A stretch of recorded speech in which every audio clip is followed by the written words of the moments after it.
ಮಾತಾಡೋಂಗಿಲ್ಲ. ನರೇಂದ್ರ ಮೋದಿ ಅವರ ಪ್ರಧಾನಮಂತ್ರಿ. ನರೇಂದ್ರ ಮೋದಿ ಅವರಿದ್ದರೆ ದೇಶ ಭದ್ರತೆ, ಅವರಿದ್ದರೇನೆ ದೇಶ. ರಾಹುಲ್ ಗಾಂಧಿಗೆ ಏನೂ ಗೊತ್ತೇ ಇಲ್ಲಲ್ಲ ಅದೇ ಫ್ಯಾಮಿಲಿ ಬ್ಯಾಕ್ಗ್ರೌಂಡ್ಗೆ ಅಷ್ಟೇ ಹಾಕ್ಬೇಕಷ್ಟೇ. ಯಾರು ಹಾಕ್ತಾರೆ ಓಟು? ಗ್ಯಾರಂಟಿಗಳನ್ನ ಮಾಡಿ ಅಂತ ಹೇಳಿದ್ರು, ಬಸ್ ಫ್ರೀ ಕೊಡಿ ಅಂತ ಹೇಳಿದ್ರು. ಇವರಿಗೆ ರಾಜಕೀಯವಾಗಿ ಮಾಡಿದ್ರು. ಖರ್ಗೆ ಪ್ರಧಾನಿ ಅಂತ ಕಾಂಗ್ರೆಸ್ ಅಲ್ಲಿ ಗುರುತಿಸಿದ್ದಾರೆ. ಇಡೀ ದೇಶ ಕೇಳ್ತಾ ಇದೆ ಮೋದಿನೇ ಇರಲಿ. ಮೋದಿ ಆದ್ರೇನೆ ಬೆಟರ್. 100ಕ್ಕೆ 100 ಭಾಗ ನರೇಂದ್ರ ಮೋದಿ ಅವರು. ನರೇಂದ್ರ ಮೋದಿ ಅವರೇ ಇರಬೇಕು ಅಂತ ನಾವು ಇಷ್ಟಪಡ್ತೀವಿ.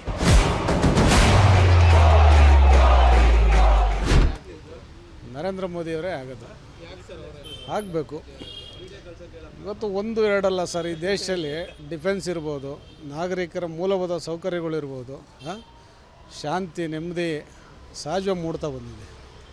ಆ ಉದ್ದೇಶಕ್ಕೆ ನಾವು ನರೇಂದ್ರ ಮೋದಿಯವ್ರನ್ನ ಇಷ್ಟಪಡ್ತೀವಿ. ಹೊಸಬರು ಅನುಭವದ ಮೇಲೆ ಬರಬೇಕಲ್ವ ಸರ್. ಅವ್ರು ಇವತ್ತಿನವರೆಗೂ ಇಂಡಿಯನ್ಸ್ ಅಂತ ಅವ್ರು ಹೇಳ್ಕೊಳ್ಳೋಕ್ಕೆ ಆಗ್ತಾಯಿಲ್ಲ. ರಾಹುಲ್ ಗಾಂಧಿ ನಿಜವಾದ ನಾನು ಒಬ್ಬ ಇಂಡಿಯನ್ಸ್ ಅಂತ ಇವತ್ತಿನವರೆಗೂ ಆತ ಹೇಳಿಲ್ಲ. ಎಲ್ಲರೂ ಹೇಳಿದಾರ? ಹಾಂ, ಮತ್ತು ಅವನು ಯಾವ ಆಧಾರದ ಮೇಲೆ ನಾವು ಮತ ಹಾಕ್ಬೋದು ಸರ್? ಎಕ್ಸ್ಪೀರಿಯೆನ್ಸ್ ಬೇಕಲ್ವ, ಅನುಭವನೇ ಇಲ್ಲ. ಅವನು ದೇಶದ ಪ್ರಧಾನಿ ಅಂತ ಅಂದರೆ ಆ ಮಹತ್ತರ ಹುದ್ದೆ ಅಲಂಕರಿಸೋಕೆ ಒಂದು ಅರ್ಹತೆ ಇರಬೇಕಾಗುತ್ತೆ. ಆ ನಿರ್ವಹಿಸೋಂಥ ಶಕ್ತಿ ಬೇಕಲ್ಲ ಅವ್ರಿಗೆ, ಅದಿನ್ನೂ ಅವ್ರಿಗೆ ಬಂದಿಲ್ಲ. ಬರೋವರೆಗೂ ಕಾಯಬೇಕಾಗುತ್ತೆ. ಖಂಡಿತ ಬೇಕು. ಸುಮಾರು ಜನ ಇದ್ದಾರೆ ಬಿ ಜೆ ಪಿನಲ್ಲಿ, ಒಬ್ಬರು ಎರಡು ಅಂತ ಹೇಳಲಿಕ್ಕಾಗಲ್ಲ. ಅನುಭವಿಗಳಿದ್ದಾರೆ. ಉತ್ತರ ಪ್ರದೇಶ ಹಾಲಿ ಮುಖ್ಯಮಂತ್ರಿ ಯೋಗಿ ಆದಿತ್ಯನಾಥ್ ಇರ್ಬೋದು, ಅಮಿತ್ ಶಾ ಇರ್ಬೋದು, ತುಂಬ ಜನಗಳಿದ್ದಾರೆ. ಕಾಂಗ್ರೆಸ್ನಲ್ಲಿ ಯಾರಿದ್ದಾರೆ? ಆಲ್ಟರ್ನೇಟ್ ಲೀಡ್ರ್ ಹುಡ್ಕೋಕ್ಕೆ ಅವ್ರು 20 ವರ್ಷ ತಾತಾರೆ, ಇನ್ನೂ ಆಲ್ಟರ್ನೇಟ್ ಲೀಡ್ರೇ ಇಲ್ಲ ಅವರಲ್ಲಿ. ನಾಯಕತ್ವ ಗುಣ ಉಳ್ಳವನು ಇನ್ನೂ ಯಾರೂ ಲೀಡ್ರೇ ಬಂದಿಲ್ಲ ಅಲ್ಲಿ. ಸೊ ಹಂಗಾಗಿ ಉಳಿದಿರೋ ಆಯ್ಕೆ ನರೇಂದ್ರ ಮೋದಿಯವರೇ ಆಯ್ಕೆ. ಕರ್ನಾಟಕದಿಂದ ದೇವೇಗೌಡರು ಬಿಟ್ಟರೆ ಯಾರು ಪ್ರಧಾನಮಂತ್ರಿ ಆಗಲಿಲ್ಲ ಇಲ್ಲಿವರೆಗೂ. ಇನ್ನು ಕರ್ನಾಟಕದಲ್ಲಿ ಯಾರಿಗ ಕೆಪಾಸಿಟಿ ಇರ್ಬೋದು? ಸದ್ಯಕ್ಕೆ ಆ ಶಕ್ತಿ ಇನ್ನೂ ಯಾರಲ್ಲೂ ಬಂದಿಲ್ಲ. ಕರ್ನಾಟಕದ ವಿಚಾರ ಮಾತಾಡ್ಬೇಕಾದ್ರೆ ಆ ಪ್ರಧಾನಿ ಹುದ್ದೆ ಅಲಂಕರಿಸೋ ಶಕ್ತಿ ಇನ್ನೂ ಯಾರಿಗೂ ಬಂದಿಲ್ಲ, ಯಾವುದೇ ಪಾರ್ಟಿ ಇರ್ಬೋದು. ಹಾಂ, ಖರ್ಗೆಗೆ ಏನು ಇದೆ ಅಂತ ಕೊಡ್ತಾರೆ ಸರ್? ಹಾಂ, ಖರ್ಗೆಗೆ ಏನಿದೆ ಅಂತ ಕೊಡ್ತಾರೆ? ಅವರೆಲ್ಲ ಯು ಪಿನಲ್ಲಿ, ಪಶ್ಚಿಮ ಬಂಗಾಳದಲ್ಲಿ ಜಾತಿ ಆಧಾರದ ಮೇಲೆ 50 ಸೀಟ್ ಬರ್ತವೆ, 60 ಸೀಟ್ ಬರ್ತವೆ ಅಂತ ಹೇಳೋರೆ. ಖರ್ಗೆ ಪ್ರಧಾನಿ ಅಂತ ಕಾಂಗ್ರೆಸ್ಸಲ್ಲಿ ಗುರುತಿಸಿದಾರಾ? ಹೇಳಿದಾರಾ? ಜೋಡೋ ಯಾತ್ರೆ ಮತ್ತು ಅವ್ರ ನೇತೃತ್ವದಲ್ಲಿ ಜೋಡೋ ಯಾತ್ರೆ ಮಾಡಬೇಕಾಯ್ತು. ಈಗ ಭಾರತ್ ಜೋಡೋ ಯಾತ್ರೆನ ಖರ್ಗೆ ನೇತೃತ್ವದಲ್ಲಿ ಮಾಡಬೇಕಾಯ್ತಲ್ಲ. ಮುಂದಿನ ಪ್ರಧಾನಿ ಖರ್ಗೆ ಅಂತ ಹೇಳಿದ್ರೆ ಸಂತೋಷ. ನಾವು ಕರ್ನಾಟಕದವರು ಪ್ರಧಾನಿ ಆಯ್ತಾರೆ ಅಂದರೆ ನಾವು ಖುಷಿ ಪಡ್ತೀವಿ, ಹೆಮ್ಮೆ ಪಡ್ತೀವಿ. ಅವ್ರ ನೇತೃತ್ವದಲ್ಲೇ ಮಾಡ್ಬೋದಿತ್ತಲ್ಲ, ಯಾಕೆ ಮಾಡಲಿಲ್ಲ? ಆಲ್ಟರ್ನೇಟೇ ಇಲ್ಲ ಸರ್. ಈ ದೇಶದ ಉಳಿವು ಡಿಫೆನ್ಸಿಗೆ ಕೊಟ್ಟಿರೋಂಥ ಸವಲತ್ತು, ಮೂಲಭೂತ ಸೌಕರ್ಯ ಕೊಟ್ಟಿರೋದು ಯಾರ ಮನೆಗೂ ಯಾರನ್ನೂ ಸ್ವಂತ ಕೊಡಿ ಅಂತ ಹೇಳಲಿಕ್ಕಾಗಲ್ಲ. ದೇಶದಲ್ಲಿ ಇವತ್ತು ಅತ್ಯುತ್ತಮ ನಾಯಕತ್ವ ಇದೆ. ವಾಜಪೇಯಿಯವರ ನಾಯಕತ್ವವನ್ನು ಉಳಿಸ್ಕೊಂಡು ನರೇಂದ್ರ ಮೋದಿಯವರು ಮುಂದೆ ಹೋಗ್ತಾ ಇದ್ದಾರೆ. ಇನ್ನೂ 10 ವರ್ಷ ಅವ್ರಿಗೆ ದೇಶ ಪ್ರಧಾನಿಯಾಗಿ ಕೊಟ್ಟರು ಏನು ತಪ್ಪಿಲ್ಲ ಸರ್. ಮತ್ತೆ ಮೋದಿ ಅವರು ಪ್ರಧಾನಮಂತ್ರಿ ಬಂದಮೇಲೆ ಇನ್ನೇನಾದರೂ ಬದಲಾವಣೆ ಬಯಸಬೇಕು ಅಂತ ಹೇಳಿ ಸಾಧ್ಯತೆ ಇದೆ. ಎಂಪ್ಲಾಯ್ಮೆಂಟು ಮೇಜರ್ ಇವರು ದೇಶದಲ್ಲಿ ಎಂಪ್ಲಾಯ್ಮೆಂಟು. ಆಮೇಲೆ ಅವು ಭಾರತದ ಜೋಡಗಳು ನೀರಾವರಿಗೆ ಆದ್ಯತೆ ಕೊಡಬೇಕು. ವ್ಯವಸಾಯಕ್ಕೆ ಈಗೇನು ಕೊಟ್ಟಿದ್ದಾರೆ ರೈತರಿಗೆ, ಅದಕ್ಕೆ ಇನ್ನೊಂದು ಸ್ವಲ್ಪ ಆದ್ಯತೆ ಕೊಡಬೇಕು. ಈ ಪುಕ್ಕಟ್ಟೆ ಕಾರ್ಯಕ್ರಮಗಳನ್ನ ಬಿಟ್ಟು ರೈತನಿಗೆ ಸಬ್ಸಿಡಿ ರೂಪದಲ್ಲಿ ಸುಮಾರು ಕೊಡ್ಬೋದು. ಉದಾಹರಣೆಗೆ ಹೇಳಬೇಕು ಅಂದರೆ ಅನಂತಕುಮಾರ್ ಇದ್ದಾಗ ರಸಗೊಬ್ಬರ, ಬೇವು ಲೇಪಿತ ರಸಗೊಬ್ಬರ ಅಂತ ಯೂರಿಯಾ ಮಾಡಿದ್ರು. ಅದು ದೇಶಕ್ಕೆ ಮಾದರಿ ಕಾರ್ಯಕ್ರಮ ಆಗಿತ್ತು. ಸೊ ಇವತ್ತು ಅಂಥ ಒಂದು ಕಾರ್ಯಕ್ರಮ ರೈತನಿಗೆ ಪುಕ್ಕಟ್ಟೆ ಕೊಡೋ ಬದಲು ಅವ್ರಿಗೆ ಕೊಟ್ಟೆ ಇವ್ರಿಗೆ ಕೊಟ್ಟೆ ಅಂತ ಕೊಡೋ ಬದಲು ಪ್ರೋತ್ಸಾಹಧನದಲ್ಲಿ ಕೊಡ್ಬೋದು. ಉದಾಹರಣೆ 2,000-2,500 ರೂಪಾಯಿ ಗೊಬ್ಬರ ಕೊಡ್ತಾರೆ. 1,000-1,500 ರೂಪಾಯಿ ಒಂದು ಚೀಲ ಗೊಬ್ಬರ ಕೊಡಲಿ ತೊಳಿ, ರೈತ ಅಲ್ಲಿ ಗ್ರಾಮೀಣ ಭಾಗದಲ್ಲಿ ಉಳಿತಾನೆ. ಯುವಕರಾಗಿರ್ಬೋದು, ವಯಸ್ಸಾದವ್ರು ಇರ್ಬೋದು, ವ್ಯವಸಾಯ ಮಾಡೋಕೆ ಉಳಿತಾರೆ. ಇವತ್ತು ವ್ಯವಸಾಯ ಮಾಡಿದ್ರೆ 80%, 70% ಖರ್ಚು ಹೋಗ್ತಾಯಿದೆ. 30%ಅಲ್ಲಿ ಅವ್ನು ರೈತ 12 ತಿಂಗಳು ಸಂಸಾರ ಸಾಗೋಕ್ಕಾಗ್ತಾಯಿಲ್ಲ. ಆ ಉದ್ದೇಶದಿಂದ ಗುಳೆ ಬರೋ ಸಾಧ್ಯತೆ ನಮ್ಮ ಅನುಭವ ಇದೆ.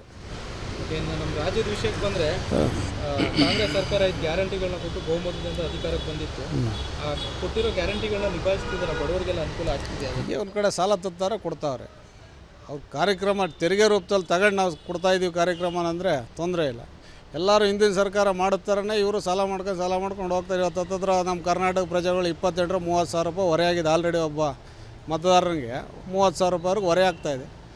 ನಮ್ಮ ಕರ್ನಾಟಕ ಟ್ಯಾಕ್ಸನ್ನು ಉಳಿತಾಯ ಮಾಡಿ ಟ್ಯಾಕ್ಸಲ್ಲಿ ನಾವು ಯಾವ್ದಾರು ಫ್ರೀ ಕೊಟ್ಟಿದ್ದೀವಿ ಅಂದರೆ ಸಂತೋಷ. ಐ ವಿಲ್ ಅಗ್ರಿ, ನಾವು ಒಪ್ಕೋತೀವಿ ಅದನ್ನು. ನೀವು ಇನ್ನೊಂದು ಕಡೆ ಸಾಲ ಮಾಡಿಬಿಟ್ಟು ತಗೊಂಬಂದ್ಬಿಟ್ಟು ನಾನು ಕೊಟ್ಟೆ ಅಂದರೆ ಯಾರಿಗೆ ಬೇಕು? ಉದ್ಯೋಗ ಸೃಷ್ಟಿ ಮಾಡಿ ಸ್ವಾಮಿ, ನೀವು ಯಾವ್ದಾರ ಮಾಡಿ. 35 ಸೀಟ್ ಬಂತು, 50 ಸೀಟ್ ಬಂತು.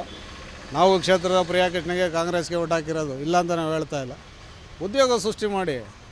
ನೀವು ಯಾವ್ದಾರು ಸ್ವಂತ ದುಡಿದ್ಬಿಟ್ಟು ಕೊಟ್ಟರೆ ಅದು ಪರವಾಗಿಲ್ಲ. ಯಾರ್ದೋ ಸಾಲ ತಗೊಂಬಂದು ನೀವು ಕೊಟ್ಬಿಟ್ಟು ನಾನು ಕೊಟ್ಟೆ ಅಂದರೆ ಅದ್ರ ಅರ್ಥವೇ ಇರಲ್ಲ ಅಲ್ವ. MP ಎಲೆಕ್ಷನಲ್ಲಿ ಜನ ಬದಲಾವಣೆ ಮಾಡ್ತಾರೆ ಅಂತೀರಾ? 100ಕ್ಕೆ 100 ಭಾಗ ದೇಶವ್ಯಾಪಿ ಮೋದಿಯವ್ರನ್ನ ಆಯ್ಕೆ ಮಾಡೋ ಸಾಧ್ಯತೆ ಜಾಸ್ತಿ ಇದೆ. 100% ಅವರೇ ದೇಶ ಪ್ರಧಾನಿ ಆಗ್ತಾರೆ. ಇನ್ನು 5 ಅಲ್ಲ 10 ವರ್ಷ ಅವರೇ ಪ್ರಧಾನಿ ಆಗಿದ್ದರು ನಮ್ಮದಂತೂ ಒಪಿನಿಯನ್ ಇದೆ. MP ಎಲೆಕ್ಷನ್ ಬರ್ತಿದೆ, ನಿಮ್ಮ ಪ್ರಕಾರ ಮುಂದಿನ ಪ್ರಧಾನಮಂತ್ರಿ ಯಾರಾಗಬೇಕು ಸರ್? ದೇಶ ಯಾರು ಒಳ್ಳೆ ರೀತಿಯಲ್ಲಿ ನಡ್ಸ್ಕೊಂಡು ಹೋಗ್ತಾರೆ ಅವ್ರು ಪ್ರಧಾನಿ ಆಗಬೇಕು ಸರ್.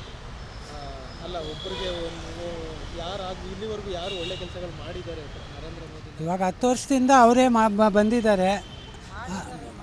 ಮುಂದಕ್ಕೆ ಯಾರಿಗೆ ಜನ ಓಟ್ ಹಾಕ್ತಾರೆ ಅವರು ಮೇಲೆ ಡಿಪೆಂಡ್ ಆಗುತ್ತೆ ಸರ್. ಅಲ್ಲ, ನಿಮ್ಮ ಪ್ರಕಾರ ಯಾರು ಪ್ರಧಾನಮಂತ್ರಿ ಆದರೆ ದೇಶದ ಭದ್ರತೆ ಇರುತ್ತೆ ಮತ್ತು ಯಾರು ಡೆವಲಪ್ ಮಾಡ್ತಾರೆ ಇಂಡಿಯಾದಲ್ಲಿ? ಇಲ್ಲ, ದೇಶ ಅಂತ ಬಂದಾಗ ಮೋದಿಯವರೇ ಮಾಡಬೇಕು ಸರ್. ಈಗ 10 ವರ್ಷ ಆಯಿತು ಆಡಳಿತ ಶುರು ಮಾಡಿ ಅವರು ಹಾಂ, ಪ್ರಧಾನಮಂತ್ರಿಯಾಗಿ. 10 ವರ್ಷದಿಂದ ಏನಾದರೂ ಬದಲಾವಣೆ ಆಗಿದೆ ಭಾರತದಲ್ಲಿ? ಚೇಂಜಸ್ ಆಗಿದೆ, ಭದ್ರತೆಗಳೆಲ್ಲ ಆಗಿದೆ ತುಂಬ. ಮತ್ತು ಎಲ್ಲ ಕಡೆ ನೀಟಾಗಿ ನಡ್ಸ್ಕೊಂಡು ಹೋಗಿದ್ದಾರೆ. ಯಾವುದೇ ಗಲಭೆಗಳು ಈಗ ಗೊಂದಲಗಳಿಲ್ಲ. ಈಗ ರಾಹುಲ್ ಗಾಂಧಿ ಅವರು ಇದ್ದಾರೆ, ಹಾಂ, ಇನ್ನು ಹೆಂಗು ಅಂತ ಅವ್ರಿಗೊಂದು ಅವಕಾಶ ಕೊಡೋಣ ಅಂತ. ಅದು ಏನಾಗಿದೆ ಅಂದರೆ ಇವಾಗ 100ರಲ್ಲಿ 70 ಭಾಗ ಮೋದಿ ಅಂತ ಇದ್ದಾರೆ. ಇವರು ಆ ರೀತಿ ರೀಚ್ ಆಗಬೇಕಲ್ವಾ? ರೀಚ್ ಆಗಿ ಆ ಜನ ಯಾವ ರೀತಿ ತೀರ್ಮಾನ ಮಾಡ್ಕೋತಾರೆ ಅದ್ರ ಮೇಲೆ ಇದಾಗುತ್ತೆ ಸರ್. ಈಗ ರಾಹುಲ್ ಗಾಂಧಿ ಅವರು ಕೂಡ ಫ್ಯಾಮಿಲಿ ರಾಜಕಾರಣ ಮಾಡ್ಕೊಂಡಿದ್ದಾರೆ. ಅವ್ರ ಫ್ಯಾಮಿಲಿ ರಾಜಕಾರಣಿಗಳೇ. ಆ ರಾಜಕಾರಣಿ ಅನ್ನೋ ಕಾರಣಕ್ಕೆ ಒಂದಷ್ಟು ವೋಟರ್ಸ್ ಇರ್ಬೋದು ಅವ್ರಿಗೆ ಅಂತ. ಖಂಡಿತ ಅವರ ಜನ ಏನು ಅವ್ರ ಕಡೆ ಏನು ಕೆಲಸ ಮಾಡಿದ್ದಾರೆ ಅದ್ರ ಮೇಲೆ ಡಿಪೆಂಡ್ ಆಗುತ್ತೆ ಸರ್. ಇವ್ರ ಕಡೆ ಅಂದರೆ ಇವಾಗ ದೇಶಾದ್ಯಂತ ಎಲ್ಲ ತುಂಬ ಮೋದಿ ಅಲೆ ಇರೋದ್ರಿಂದ ಅವರು ಆ ರೀತಿ ಸೃಷ್ಟಿ ಮಾಡಿ ಆ ಸ್ಥಾನ ಪಡ್ಕೋಬೇಕಾಗತ್ತೆ. ಈಗ ಮೋದಿಯವ್ರನ್ನ ಬಿಟ್ಟರೆ ಯಾರು ಆ ಸ್ಥಾನಕ್ಕೆ ಸೂಕ್ತ ಅಂತ? ಖರ್ಗೆ ಅವರು, ಕರ್ನಾಟಕದ ಅವ್ರಿಗೂ ಒಂದು ಚಾನ್ಸ್ ಕೊಟ್ಟು ನೋಡಬೇಕು. ನಮ್ಮ ಕರ್ನಾಟಕದಿಂದ ಹಾಂ, ದೇವೇಗೌಡರು ಬಿಟ್ಟರೆ ಇಲ್ಲಿವರೆಗೂ ಯಾರು ಪ್ರಧಾನಮಂತ್ರಿ ಆಗಲಿಲ್ಲ. ಹೌದು, ಖರ್ಗೆ ಅವ್ರಿಗೆ ಇನ್ನೊಂದು ಅವಕಾಶ ಖಂಡಿತ ಕೊಡ್ಬೋದು. ಚೇಂಜಿಂಗು ಅವ್ರು ಯಾವ ರೀತಿ ಮಾಡ್ತಾರೆ ಅಂತ ನೋಡ್ಕೋಬೇಕು. ಅವರು ಒಂದು 6-7 ಸತಿ ಮಿನಿಸ್ಟ್ರುಗಳಾದಂಥವ್ರೆ ಅಲ್ವಾ, ಆ ರೀತಿ. ಇನ್ನು ನಮ್ಮ ರಾಜ್ಯದ ವಿಷಯಕ್ಕೆ ಬಂದರೆ ಕಾಂಗ್ರೆಸ್ ಸರ್ಕಾರ ಒಂದು 5 ಗ್ಯಾರಂಟಿಗಳನ್ನ ಕೊಟ್ಟಿದ್ರು, ಅದೆಲ್ಲ ನಿಭಾಯಿಸ್ತಿದ್ದಾರೆ, ಬಡವರಿಗೆಲ್ಲ ಅನುಕೂಲ ಆಗ್ತಿದೆ. ಇವಾಗ 7-8 ತಿಂಗಳಾಗಿದೆ, ಇನ್ನು ನಿಭಾಯಿಸಿದ್ದಾರೆ. ಮುಂದೆ ಬರುವಂಥ ವರ್ಷಗಳಲ್ಲಿ ಅದಕ್ಕೆ ಏನು ತೂಕ ಕೊಡ್ತಾರೆ ನೋಡಬೇಕು. ಅಲ್ಲ, ಒಂದಷ್ಟು ಜನ ಹೇಳ್ತಿದ್ರು ಈಗ MP ಎಲೆಕ್ಷನ್ ಅವ್ರಿಗೆ ಮಾತ್ರ ಕೊಡ್ತಾರೆ, ಆಮೇಲೆ ನಿಲ್ಲಿಸ್ಬಿಡ್ತಾರೆ. ಹಾಂ, ಅದು ಹೇಳಕ್ಕೆ ಬರೋಕ್ಕಿಲ್ಲ. ಇವಾಗ 6 ತಿಂಗಳು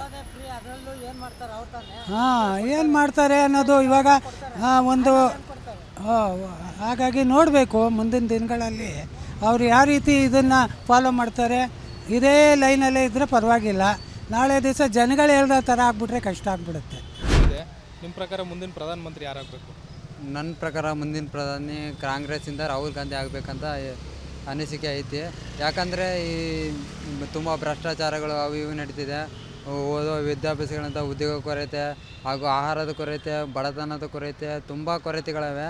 ಮತ್ತು ಸಾರಿಗೆ ವ್ಯವಸ್ಥೆ ಪ್ರತಿಯೊಂದರಲ್ಲೂ ಒಂದು ಕಷ್ಟಕರದಿಂದ ಬಡವರಿಗೆ ತುಂಬ ಕಷ್ಟ ಆಗ್ತೈತೆ ಹೊರತು ಇದರಲ್ಲೆಲ್ಲ ದೊಡ್ಡವರು ಇದ್ದಂಥವ್ರು ಹೆಂಗಾರೋ ಮ್ಯಾನೇಜ್ ಆಗುತ್ತೆ, ಬಡವರಲ್ಲಿ ಮ್ಯಾನೇಜ್ ಆಗೋಲ್ಲ. ಅದರಿಂದ ಕಾಂಗ್ರೆಸ್ ಬಂದರೆ ಬಡವರಿಗೆ ತುಂಬ ಸಹಾಯ ಆಗುತ್ತೆ. ಇದರಿಂದ ಕಾಂಗ್ರೆಸ್ಸೇ ಬರಬೇಕಂತ ನನ್ನ ಅನಿಸಿಕೆ. ಯಾಕಂದರೆ ಅದು ತುಂಬ ಡೆವಲಪ್ಮೆಂಟು ಕೊಡುತ್ತೆ ಮತ್ತು ಉದ್ಯೋಗ ಕೊರತೆ ನೀಗಿಸುತ್ತೆ, ಆಹಾರ ಕೊರತೆ ನೀಗಿಸುತ್ತೆ.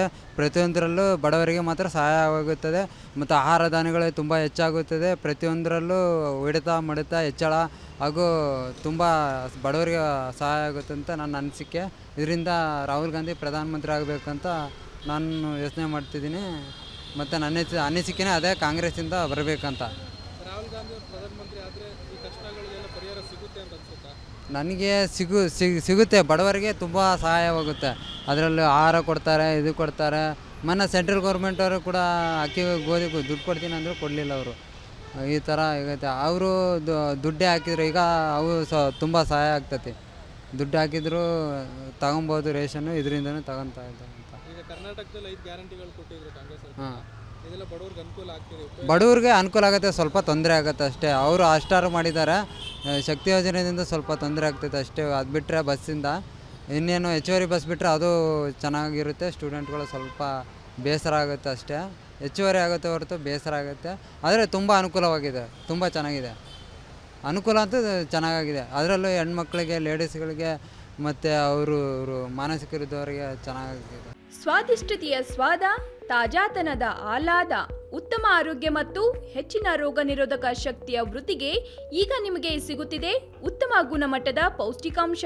Shri Vaidik millet health mix, ಇದು ಸಿರಿಧಾನ್ಯಗಳ ಸಂಪತ್ತು.